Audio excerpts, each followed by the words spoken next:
안녕하세요, 여러분. 미적분 온라인 클래스 9번째 시간입니다. 이번 시간에는 급수에 대해서 알아보도록 하겠습니다.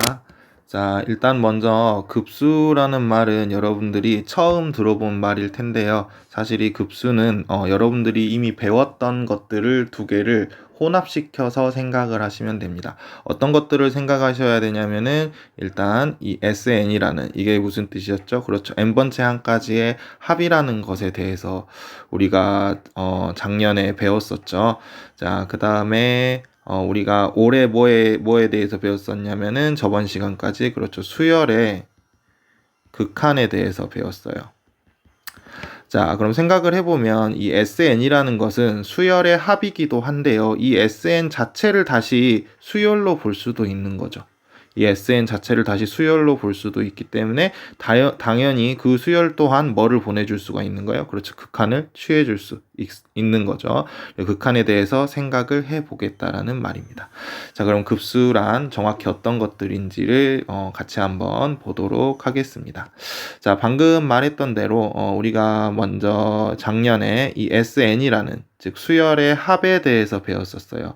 이 수열의 합은 SN이라는 거는 그렇죠. 몇 번째 항부터 항상 첫 번째 항부터 이렇게 계속해서 더해 나가는 거였죠. 더해 나가는데 얘는 몇 번째 항까지만 더하겠다라는 거예요. 그렇죠. n번째 항까지만 더하게 되는 거예요. 그러면 이 SN이라는 것도 사실은 하나의 수열로 볼 수 있다는 거죠. 첫 번째 항을 뭘로 보고요? S1이라고 하고, 두 번째 항을 S2라고 보고, 세 번째 항을 S3라고 보고, 이렇게 쭉 가서 n번째 항을 SN이라고 보면 되는 거죠. 자, 그러면 우리가 항상 수열이라는 거는 이렇게 유한계로 딱 떨어지는 것이 아닌 계속해서 나열되는 것을 우리가 수열이라 한다 했었죠. 이렇게 뒤로도 쭉 계속 가게 될 거예요.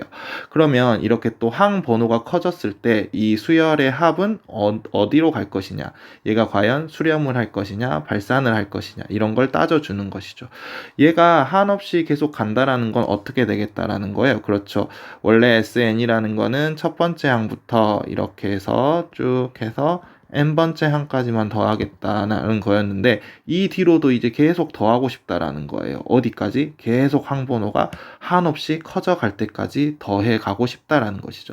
우리가 구하고 싶은 바로 이 모든 수열의 모든 항들의 합, 여기 쭉 갔을 때 항번호가 한없이 커져 나갈 때까지 전부 다 더하는 이 값을 구하는 걸 우리가 급수라고 합니다.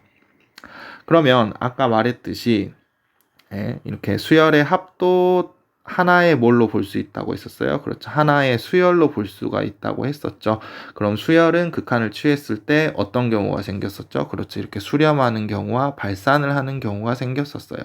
그러면 우리는 이제 앞으로 어떤 거에 대해서 공부할 거냐면 원래 일반항이 어떻게 생겼을 때 얘의 합은 과연 이의 합, 그러니까 급수는 과연 수렴을 할 것인가, 발산을 할 것인가. 얘를 일반항을 가지고 좀 판단하는 방법들과 실제로 얘가 수렴을 했을 때 그 값을 구해 나가는 방법에 대해서 조금 배워보도록 하겠습니다. 자, 밑에 보시면은 이렇게 나와 있겠죠. 자, 생각열기를 한번 같이 볼게요. 자, 생각열기에 보시면은, 자, 오른쪽 그림과 같이 넓이가 1인 원, 넓이가 1인 원이니까 반지름의 길이가 얼마란 소리예요? 1이란 소리죠. 여기 이런 2등분하여 얻어진 부채꼴의 넓이를 차례대로 이렇게라고 했어요. 그럼 A1은 얼마겠어요? 그렇죠. 원래 전체 원의 넓이가 1이니까 얘는 2분의 1이 되는 거죠. 그 다음에 또 절반의 절반이니까 여기는 4분의 1이 될 거고요. 또 절반의 절반이니까 여기는 8분의 1, 여기는 16분의 1 이런 식으로 가게 되겠네요. 자, 그럼 오른쪽 그림을 이용하여 A1 플러스 A2 플러스 A3 플러스 AN 이렇게 되겠죠. 자, 얘가 n이 한없이 커질 때 어떻게 하겠어요? 여기를 계속해서 얘 절반 또 줄이고 또 절반 줄이고 또 절반 줄이고 이런 것들이 계속해서 나올 텐데 얘네들을 싹 다 더하겠다는 거죠. 그러면 얘를 한없이 쪼갤 거예요. 한없이 쪼개다 보면은 결국에 어떻게 되겠어요? 넓이는 그렇죠. 이 원의 넓이와 거의 비슷해져 가게 되는 거죠. 즉 다시 말하자면 첫 번째 항이 얼마고요? 그렇죠. 2분의 1이고요. 두 번째 항이 4분의 1이고요. 세 번째 항이 8분의 1이에요. 이렇게 쭉 가다 보면 n번째 항은 어떻게 되겠어요? 그렇죠. 2의 n제곱분의 1 이렇게 나와 있겠죠. 근데 여기에서 그치는 게 아니라 그 다음 항 2의 n 플러스 1분의 1 얘도 더할 거고요. 계속해서 더해 나갈까요? 그러면 얘네들을 전부 다 합치면 거의 뭐와 비슷하게 된다라는 걸 알 수 있어요. 그렇죠. 원의 전체 넓이인 1과 같아진다라는 것을 알 수가 있어요. 그러면 이러한 것들을 우리가 어떻게 표현을 하겠느냐는 거죠. 자, 일단 먼저 A1부터 A2 해서 쭉 더해서 AN까지 더하는 걸 우리가 어떻게 표현을 했었죠? 그렇죠. SN이라고 표현을 했어요. 자, 근데 우리 이제 n번째 항까지 더하는 게 아니라 이게 뒤에도 계속해서 더하겠죠. 그렇단 말은 이 뒤에 있는 번호를 한없이 키우겠다라는 거예요. 그럼 당연히 여기 있는 n이 어떻게 되면 되는 거예요? 그렇죠. 한없이 커지면 되게 되는 거죠. 즉, 다시 말하면 이렇게 A1 플러스 A2 플러스 A3 플러스 하고 AN까지만 더하는 게 아니라 뒤로도 한없이 계속 더하겠다라는 거는 어떻게 하겠다는 거예요? 그렇죠. n번째 항까지만 더하는 게 아니라 이 항번호 n을 어디로 보내겠다라는 거예요? 그렇죠. 무한대로 보내겠다라는 말이죠. 자, n이 한없이 커지면은 얘는 n번째 항까지의 합이 아니라 한없이 커지는 항까지의 합을 다 더하겠다라는 말이니까 왼쪽에 있는 내용과 같아지게 되겠습니다. 자, 얘를 우리가 이제 합의 기호로도 표현을 해줄 수가 있는데요. 자, 첫 번째 항부터 n번째 항까지 더하는 걸 어떻게 표현을 했었어요? 그렇죠. k는 1부터 어떻게 n까지 a의 k 이렇게 했었죠. 자, 여기에 k를 쓰는 이유는 뭐였어요? 자, 여기에도 n을 써버리면 이쪽에 있는 n과 이쪽에 있는 n이 충돌을 하게 되니까 여기는 n을 쓰지 않고 k를 쓴다라고 했었죠. 자, 근데 우리는 이게 뭐예요? 첫 번째 항부터 n번째 항까지 하나씩 커져가면서 더하는 거였죠. 근데 우리는 이제 n번째 항까지만 더할 게 아니라 계속해서 크게 만들 거예요. 그럼 어떻게 쓰면 되겠어요? 그렇죠. k가 첫 번째 항부터 몇 번째 항까지라고 생각하시면 돼요. n을 무한대로 보낼 테니까 무한번째 항, 무한번째 항이라는 말은 실제로 존재하지 않지만요. 어찌됐든 간에 n번째 항이 아니라 n을 한없이 크게 보내는 이렇게 쓰셔도 상관이 없습니다. 그리고 이쪽에 a, k 이렇게 쓰시면 되는 거죠. 혹은 이렇게 쓰셔도 상관이 없어요. 자, 시그마 k가 1부터 n까지 ak 이렇게 하시고요. 여기다 앞에다 뭐만 붙여주셔도 상관없어요. 그렇죠. n을 무한대로 보낸다라고 쓰셔도 상관이 없어요. 그러면 여기 있는 게 한없이 커질 테니까요. 자, 그 다음에 이렇게 쓰는 것도 보시면은 자, 우리가 아까 여기에 n을 쓰지 않는 이유는 이쪽과 충돌하기 때문에 쓰지 않는다고 했죠. 근데 사실 여기에다가는 n을 쓰셔도 상관이 없죠. 이쪽에 이제 n이 없으니까 충돌할 일이 없어요. 그래서 얘를 어떻게 써줄 수도 있냐면 그냥 이렇게도 써줄 수 있어요. n은 1부터 무한대까지 an 이렇게 쓰셔도 아무런 상관이 없는 거죠. 그래서 이렇게도 표현을 하고 이렇게도 표현을 하고 이렇게도 표현하고 이렇게도 표현하고 이렇게도 표현을 할 수 있더라라는 게 밑에 나와 있는 내용입니다.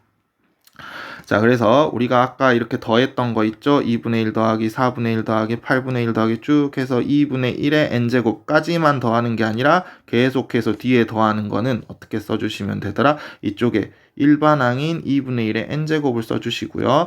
첫 번째 항부터 한없이 커져나가는 항까지 전부 다 더하겠다라는 식으로 이렇게 표현을 해주시면 되겠습니다. 자, 밑으로 살짝 내려갈게요. 자, 그래서 우리가 급수라는 거는 방금 어떻게 정의를 했었죠? 그렇죠. 급수라는 거는 어떻게 정의를 했어요? 일반항을 첫 번째 항부터 더해 나가는데 어떤 n번째 항까지, 어떤 유한계의 항까지만을 더하는 게 아니라 그렇죠. 이렇게 무한계의 항을 전부 다 더하는 걸 우리가 뭐라고 불렀어요? 급수라고 불렀어요. 그러면 우리가 지금까지 배웠던 어떤 것, 그렇죠. 첫 번째 항부터 n번째 항까지의 합 SN, 얘는 얘와 이제 좀 다른 걸로 불러주셔야 되겠죠. 자, 원래 수열이라는 거는 n번째 항까지만 있는 게 아니에요. 수열은 항상 이렇게 수많은 항들이 존재를 하게 되는 겁니다. 그래서 사실 수열의 합이라고 하는 거를 뭐라고 생각을 하시면 되는 거예요? 그래서 급수라고 사실 생각을 하시면 되는 거예요. 그래서 얘를 이제 그냥 일반적으로 수열의 합이라고 부르지 않고요. 실제 수열의 합은 급수이기 때문에 우리는 얘네들을 합을 전부 다 구해야 되는데 SN이라는 건 그 중에 이 일부분만 이렇게 합을 하겠다라는 뜻이죠. 그래서 이 SN을 어떻게 부르냐면 이제 이 급수라고 하면은 첫 번째 항부터 한없이 많은 항까지 다 합하는 것 중에 몇 번째 항까지에, 그렇죠, n번째 항까지에 그냥 합이라고 부르지 않고 부분적인 합만 구하기 때문에 우리가 부분합이라고 합니다. 그러면 급수라는 거는 사실 뭐라고 생각을 해줄 수 있는 거죠? 그렇죠. 부분합을 어떻게 해주는 거예요? 극한을 취해주는 걸 우리가 급수라고 할 수 있습니다. 자, 그래서 급수가 만약에 수렴을 한다면, 급수가 수렴을 했을 때 급수의 값을 구하고 싶으면 먼저 뭘 구해봐야 되겠어요? 그렇죠. 부분합을 먼저 구하셔요. 이게 1번이에요. 부분합을 먼저 구하세요. n번째 항까지의 합을 구한 다음에 그 다음에 n을 어떻게 해주시면 돼요? 그렇죠. 무한대로 보내주시면 되겠다라는 것입니다. 자, 그래서 급수라는 것도 결국에는 뭐예요? 그렇죠. 부분합의 극한이죠. 극한이니까 뭐가 존재하겠어요? 그렇게 수렴하는 경우도 생기고 발산하는 경우도 생길 거예요. 자, 만약에 얘가 어떤 일정한 수로 계속 수렴해 간다라고 합시다. 그렇게 됐을 때는 당연히 수렴값을 이렇게 마치 수열의 극한처럼 표현이 가능하다라는 거죠. 왜요? 이 부분합이라는 것도 다른 관점에서 보면은 하나의 수열이 되는 거니까요. 자, 그리고 이것을 뭐라고 한다고요? 그렇죠. 이 급수는 S에 수렴한다라고 말을 하고, 이때 이 S를 수열의 수렴값이라고 하지 않고 얘는 급수의 수렴값이니까 뭐라고 쓰는 거예요? 급수의 합이라고 쓰게 됩니다. 그리고 나타내는 방법은 당연히 이런 식으로 표현이 가능하겠죠. 자, 그리고 우리가 수렴하지 않으면은 어떻게 된다 그랬어요? 전부 다 발산한다라고 했죠. 그럴 때는 그냥 급수가 발산한다라고 말씀을 해주시면 되겠습니다. 자, 그럼 한 장 넘어가서 실제로 얘가 수렴하는지 발산하는지, 수렴을 하면 그 수렴값은 어떻게 찾는지에 대해서 예제들을 좀 보도록 하겠습니다. 자, 넘어가시면은 이렇게 나와 있네요. 예제 1번에. 자, 다음 급수의 수렴과 발산을 조소하고 수렴하면 그 합을 구하세요. 이렇게 돼 있죠. 자, 그럼 첫 번째 문제를 봅시다. 자, 이 급수가 수렴하는지 발산하는지, 수렴하면 그 합을 구하라고 했으니까 일단 얘가 수렴하는지 수렴하지 않는지, 뭐 그 합이 있는지 없는지, 그 합을 구하려면 일단 처음에 뭘 찾아야 된다 그랬어요? 그렇죠. 부분합을 먼저 찾아야 된다 그랬어요. 우리가 첫 번째 항부터 처음부터 무한대번째 항까지 더하는 걸 찾는 건 쉽지가 않아요. 그렇기 때문에 반드시 n번째 항까지의 합, 즉 부분합을 먼저 구한 다음에 그 부분합을 합에다가 극한을 취해주는 방식으로 급수의 합을 구한다라고 했어요. 그렇기 때문에 먼저 얘는 뭘부터 찾아주셔야 되는 거예요? 그렇죠. n번째 항까지의 합을 찾아주셔야 되는 거예요. 즉 k는 1부터 n번째 항까지 뭘 찾아주시면 되는 거예요? 그렇죠. k의 k 플러스 1분의 1 얘를 찾아주시면 되는 거죠. 이거는 우리가 예전에 작년에 이거 많이 문제 풀어봤었는데요. 얘를 구하기 위해서는 뭘 알아셔야 돼요? 그렇죠. 부분 분수를 아셔야 되죠. 혹시 모르시는 분이 있을까봐 여기 다시 정리를 해두고 갈게요. 자, 부분 분수는 어떻게 되는 거였어요? 그렇죠. 두 가지의 식이 분모에 곱해져 있는 이런 식은 어떻게 분해가 가능하다 했어요? 그렇죠. b-a분의 1에 a분의 1 마이너스 b분의 1 이런 식으로 분해가 가능하다라고 했어요. 자, 그럼 얘도 마찬가지겠죠. 얘도 어떻게 써줄 수가 있는 거예요? 그죠? 시그마 k는 1부터 n까지 부분분수하시면 뒤에 거에서 앞에 거 빼주시면 1이죠. 그러면 여기가 1분의 1이 되니까 써줄 게 없고요. 가로 여시고 k분의 1 마이너스 k 플러스 1분의 1 이렇게 써주시면 됩니다. 자꾸 눌리네요. 자, 그러면 얘는 어떻게 하면 된다 그랬어요? 그래서 첫 번째 항부터 집어넣으시면 되죠. 첫 번째 항을 집어넣으시면 어떻게 돼요? 1을 집어넣으면 1분의 1 마이너스 2분의 1이 나올 거고요. 더하기. 두 번째 항은 2를 집어넣어 주시면 2분의 1 마이너스 3분의 1이 나왔어요. 자, 없어지는 게 생겼죠? 그럼 그냥 땡땡땡 하시고 두 개 썼으니까 하나만 쓰면 되겠네요. 맨 마지막 항 n번째 항을 넣으시면 n분의 1 마이너스 n 플러스 1분의 1 이렇게 나오게 되겠죠. 그럼 어떻게 없어져요? 뒤에 거, 앞에 거 이렇게 없어지죠. 그럼 뒤에 거, 앞에 거, 뒤에 거, 앞에 거 쭉 없어져서 여기 앞에 거까지 없어지게 되겠네요.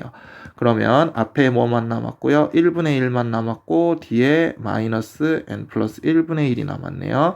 자, 우리 이거 계산해 주셔도 되지만 우리가 원하는 건 지금 부분합을 원하는 게 아니라 이 부분합에다가 뭘 씌우는 걸 원하는 거예요. 그렇죠. 여기다가 이 부분합에다가 이 극한을 씌우는 걸 원하는 거예요. 이거는 n번째 항까지만 더한 건데 우리 이 n번째 항까지만 더할 게 아니라 한없이 계속해서 더하고 싶으니까요. 그래서 n번째 항까지의 합을 극한을 보내주시면 되겠습니다. 네, 여기가 플러스가 아니죠. 네. 1 마이너스 n 플러스 1분의 1 이렇게 나오게 되겠네요. 자, n을 한없씩 키우면 여기가 한없씩 커지니까 얘는 어떻게 되겠어요? 0으로 가겠죠. 그래서 얘는 1로 간다라고 생각을 해주시면 되겠습니다. 자, 두 번째 문제도 마찬가지겠죠. 자, 첫 번째 항부터 한없이 큰 항까지 계속해서 더해 나갈 거예요. 그러면 일단 먼저 이걸 한 번에 구하기 힘드니까 부분합을 구한다라고 했었죠. 자, 부분합을 구해야 되니까 n번째 항까지의 합인 k는 1부터 n까지 루트 k 플러스 1 플러스 루트 k분의 1 얘를 먼저 구해주도록 하겠습니다. 자, 이거 어떻게 돼 있어요? 자, 얘네들의 합을 구하고 싶어요. 얘네들의 합을 구하고 싶어요. 자, 그런데 뭐 하시면 되죠? 그렇죠. 분모의 루트가 돼 있으니까 유리화를 시켜주시면 되겠죠. 그러면 k는 1부터 n까지 유리화 시키시면 이것 빼기 이거니까 분모 1 돼버리죠. 그럼 분자만 남게 되겠죠. 루트 k 플러스 1 마이너스 루트 k 이렇게 나오게 되겠네요. 자, 얘도 마찬가지죠. 첫 번째 항 집어넣으시면 루트 2 마이너스 루트 1 이렇게 나올 거고 플러스 두 번째 항은 루트 3 마이너스 루트 2 이렇게 나왔죠. 자, 없어지는 거 생겼으니까 쭉 가서 뒤에 하나만 더 해주시면 되겠네요. 루트 n번째 항 n 플러스 1 마이너스 루트 n 이렇게 나오겠네요. 자, 앞에 거 뒤에 거 없어지니까 앞에 거 뒤에 거 없어져서 이렇게 없어지게 되겠죠. 자, 그럼 남는 건 루트 n 플러스 1 마이너스 루트 1이니까 1 이렇게 나오게 되겠습니다. 자, 우리가 구하고 싶은 거는 뭘 구하고 싶은 거예요? 그렇죠. 리미트 n이 무한대로 갈 때 부분합 루트 n 플러스 1 마이너스 1을 구하고 싶은 거예요. 자, 그런데 n이 한없이 커지면 여기가 한없이 커지고 얘는 의미가 없으니까 얘는 결국 어떻게 된다라는 걸 알 수 있어요. 그렇죠. 무한대로 발산한다라는 걸 알 수 있겠습니다.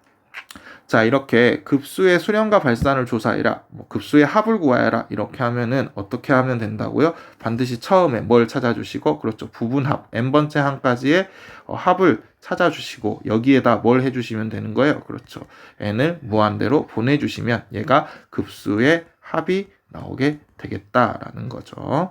자, 밑으로 조금 내려가시고요. 자, 밑에 내려가시면 문제 1번이 있는데요. 네, 문제 1번도 여러분들이 한번 쭉 풀어보시면 좋을 것 같습니다. 자, 한 장 넘어가도록 할게요. 자, 이제 뭐에 대해 볼 거냐면 급수와 일반항 사이의 관계에 대해서 할 거예요.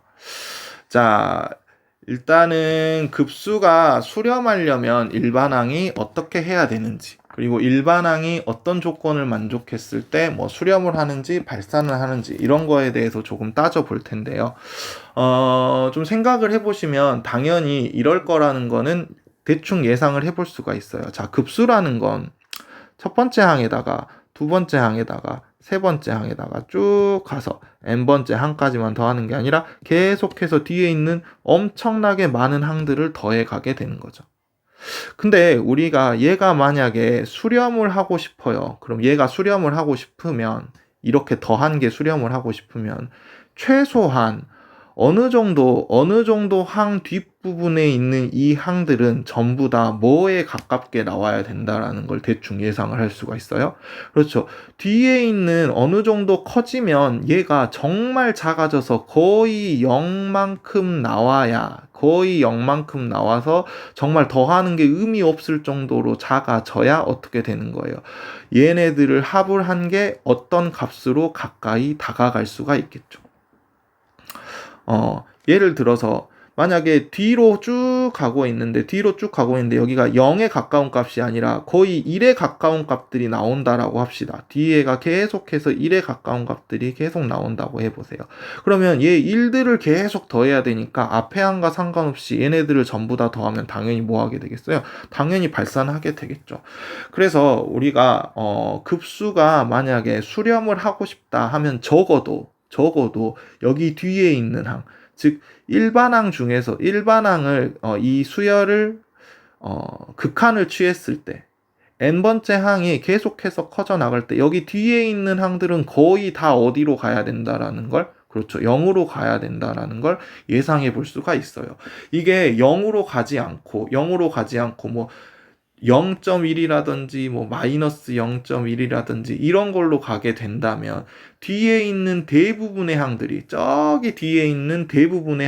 이러한 값으로 쭉 간다라는 말이니까 얘네들을 계속해서 더하다 보면 어떻게 되겠어요? 계속해서 커지거나 계속해서 마이너스 무한대로 가거나 이런 현상이 벌어지기 때문에 얘가 수렴을 하기 위해서는 적어도 뒤에 있는 대부분의 항들이 어느 쪽으로 가야 된다라는 거, 0으로 가야 된다라는 걸 대충 예상을 해볼 수 있겠다라는 말입니다. 자, 그래서 이런 거를 예상을 해볼 수가 있어요. 자, 급수가 얘가 만약에 수렴을 한다고 해봅시다. 자, 얘가 수렴을 한다라고 했으니까 방금 말했던 것처럼 결론은 어떻게 나오겠어요? 이 일반항의 극한 리미트, 다시 쓸게요. 자, 다시 리미트 n이 무한대로 갈 때 an. 자, 이 일반항은 뒤로 갈수록 극한값이 반드시 어디로 가야 된다라는 걸 알 수 있어요. 그렇죠. 0으로 가야 된다라는 걸 알 수 있어요.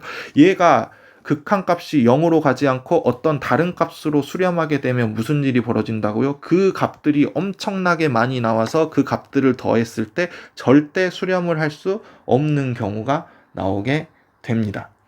자, 실제로 얘를 이제 증명을 할 거예요. 자, 어떻게 증명을 할 거냐면 이렇게 증명을 할 거예요. 자, 우리가 밑에 약간 볼게요. 밑에 우리가 증명해야 될 명제는 바로 이거예요. 첫 번째, 자, 급수가 수렴하면 반드시 일반항의 극한은 어디로 가야 되더라? 0으로 가야 되더라라는 거죠. 자, 얘를 우리가 증명을 해볼게요. 자, 증명을 하려면 뭘 해야 되냐면 이렇게 하게 될 거예요. 자, 일단 일반항의 극한이 필요한데 우리는 이제 급수가 수렴한다라는 걸 알고 있죠. 급수가 수렴한다는 말은 무슨 말이에요? 그렇죠. 부분합의 뭐가? 부분합의 극한이 어떻게 된다라는 걸, 어떤 값으로 수렴한다라는 걸 알 수가 있는 거죠. 자, 우리가 알고 있는 거는 요걸 알고 있는 거고요. 우리가 보여줘야 될 거는 n이 무한대로 갈 때 an이 어디로 가더라? 0으로 간다라는 걸 보여주고 싶은 거예요. 자, 그러면 우리는 an을 일단 먼저 구해야 되겠죠. 뭘 이용해서? 합을 이용해서요. 자, 근데 이거 구하는 거 우리 알고 있어요. 어떻게 구하죠? 그렇죠. sn-sn-1 이렇게 구할 수 있다는 걸 우리가 이미 작년에 배우고 왔습니다. 자, 근데 이거 원래 여기서 끝나면 안 되고 뭐는 따로 구해줘야 됐어요. 그래서 첫 번째 항은 S1이라고 따로 구해줬어야 했었죠. 근데 우리 지금 n이 어떻게 되는 거 찾고 싶어요? 그렇죠. 한없이 커지는 거 찾고 싶죠. 첫 번째 항은 의미가 없어요. 이거 굳이 안 해주셔도 상관이 없습니다. 자, 그래도 뭐 n이 얘가 어디서부터 2보다 크거나 같은 쪽에서 성립한다라는 걸 알 수 있죠. 자, 그럼 우리는 리미트 n이 무한대로 갔을 때 an을 구하고 싶은 거예요. 그러면 우변에도 극한을 취해 주셔야 되겠죠. 그러면 sn-sn-1 이걸 하고 싶은 거네요. 자, 그럼 오른쪽을 봅시다. 자, 얘는 수렴한다라는 거 알고 있어요. 어디로 수렴하죠, 얘? S로 수렴한다는 거 알고 있어요. 자, 얘가 어떻게 수렴하는지 봅시다. 자, 리미트 n이 무한대로 갔을 때 s의 n-1이에요. 자, 근데 보시면 n이 한없이 커져 나가요. 그럼 얘가 계속 커지겠죠. 그럼 n-1도 결국 어떻게 되는 거예요? 계속해서 커지는 거예요. 즉 얘는 사실 뭐랑 똑같아요. 리미트 n이 무한대로 갔을 때 sn과 똑같아요. 어차피 n이 한없이 커지면 하나를 빼나 하나를 빼지 않느나 어쨌든 엄청나게 큰 숫자로 가기 때문에 이 극한값에는 변화가 없는 거죠. 그래서 둘 다 s로 수렴한다는 걸 알 수가 있습니다. 그러면 각각 수렴하는 수열을 빼놨으니까 수렴값들을 빼면 되니까 얘가 어디로 간다는 걸 0으로 간다는 걸 알 수 있죠. 자, 다시 보시면 자, 우리가 급수가 수렴한다라는 게 이미 조건으로 주어져 있어요. 그렇기 때문에 이 부분합은 S로 수렴한다라고 놓으면 되는 거죠.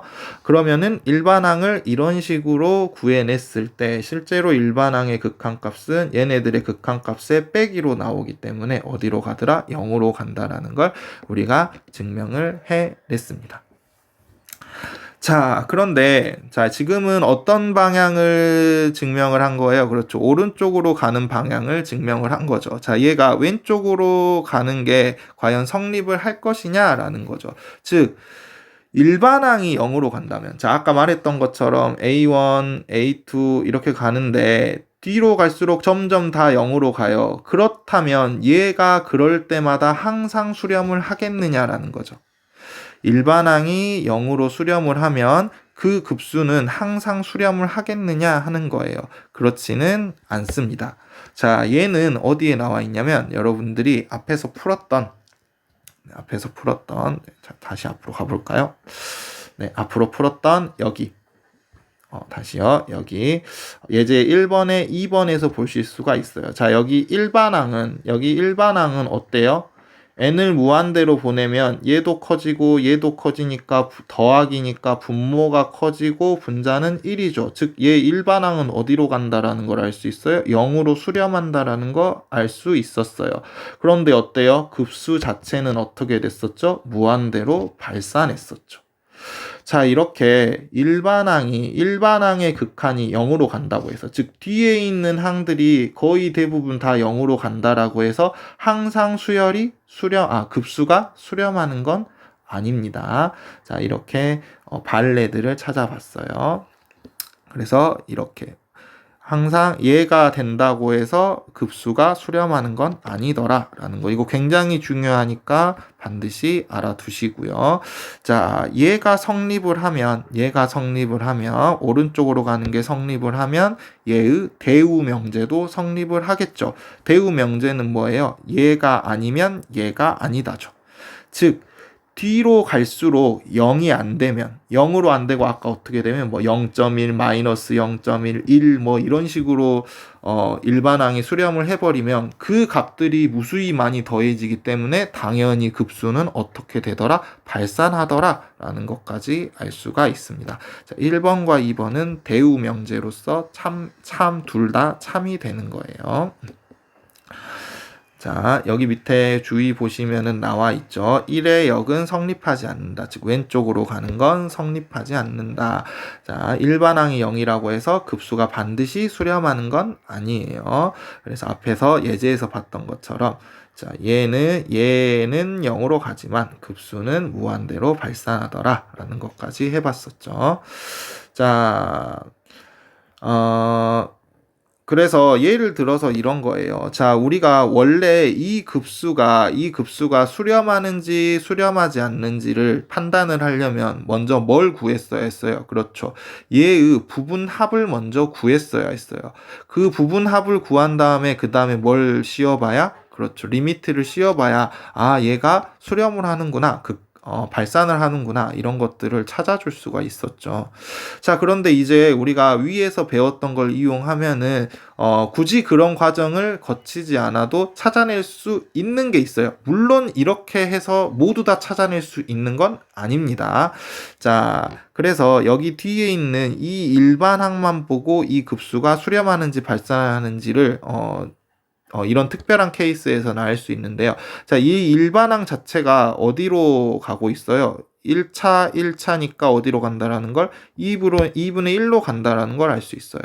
즉 일반항이 0으로 수렴을 하지 않아요. 즉 뒤에 있는 항들은 거의 대부분 다 어디로 가는 거예요? 2분의 1로 거의 가까이 가서 이 수열들을 전부 다 더하게 되면 앞에가 뭐가 있든 간에 이 수열들을 전부 다 더하게 되면 어디로 간다라는 거 알 수 있어요? 그렇죠. 무한대로 간다라는 걸 알 수가 있는 거죠.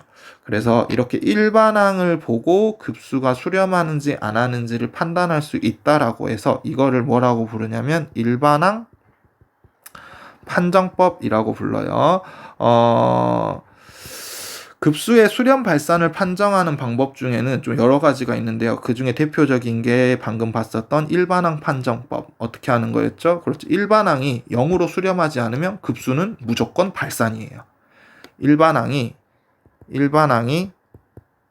0으로 수렴하지 않으면 무조건 급수는 발산이에요. 어디 있었죠? 여기 있었죠. 2번. 일반항이 0으로 수렴하지 않으면 급수는 발산한다. 이게 일반항 판정법입니다. 판정법 중에 여러 가지 있어요. 비교 판정법도 있고, 비율 판정법도 있고, 근판정법도 있고, 여러 가지가 있는데, 어찌됐든, 나머지 판정법은, 고등학교 과정에서는 거의 다루지 않습니다. 이 일반항 판정법을 유의해가지고 반드시 알아두시고 가시면은 시간을 절약하면서 얘가 왜 발산을 하는지에 대한 것을 쉽게 보여줄 수가 있게 되는 거죠. 자, 밑에 있는 문제 2번은 여러분들이 한번 풀어보시고요. 이번 시간에는 여기까지 하고 다음 시간에는 급수의 성질부터 다시 보도록 하겠습니다.